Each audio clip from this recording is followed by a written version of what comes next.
كفايه ترموه، حقيقي حرام. في وصفات كتير جدا نقدر نستخدمه فيها. انا عارفه انه لما بيبات بينشف وما بنقدرش ناكله بعد كده، بس احنا ممكن نستخدمه ونعيد تدويره في حاجات كتيره قوي احسن 1000 مره من ان احنا نرميه. تعالوا نجرب وصفه منهم ونشوف طعمها ايه. يلا بينا. هنجيب طاجن اي مقاس عندكم، والعيش الفينو البايت يا جماعه مش هنرميه، هنقطعه بقى باي شكل انتوا عايزينه كده. بعد ما اقطعه نصين هبدا اعمله كده مربعات، بس مربعات كبيره يعني. اي شكل انتوا عايزين تقطعوه قطعوه كده. بصوا انا للطاجن بتاعي ده خد 5 ترغيفه من الفينو، انتوا طبعا تستخدموا اي كميه على حسب مقاس الطاجن.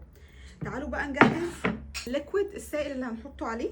اهو انا جايبه كوبايتين من اللبن مسخناهم كويس جدا. هنزل بقى في اللبن ب3 معالق كبار من السكر، كيس من الفانيليا، معلقتين كبار من القشطه، قشطه اللبن او القشطه المعلبه اي نوع موجود عندكم، ونص معلقه صغيره من القرفه.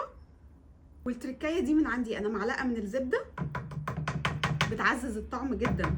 هنقلب بقى كل المكونات دي مع بعض. قبل ما ننزل بقى على الفينو باللبن هننزل عليه برشه من جوز الهند كده، رشه من الزبيب كده. هننزل عليه بقى بخليط اللبن. هدخله بقى فرن سخن على درجه حراره 200، هيقعد 10 دقايق. بعد 10 دقايق في الفرن مبدئيا كده مش قادره اقول لكم جمال الريحه عامله ازاي. بصوا شكلها. ننزل عليها بقى بجوز هند تاني رشه كده. مكسرات موجوده عندكم، انا مكسره سوداني اهو كده، ومعاهم شويه من اللوز اهو. هنزل عليه بقى بحليب مكثف محلى انا عاملاه في البيت. هننزل عليها بصوص من الكراميل كده. قولي بقى على المنظر التحفه ده. يلا ندوق ونشوف الطعم ايه.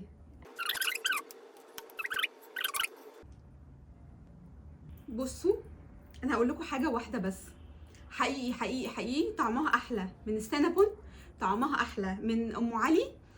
احلى تحليه شتويه ممكن تعملوها والله في 10 دقايق من الفينو البايت.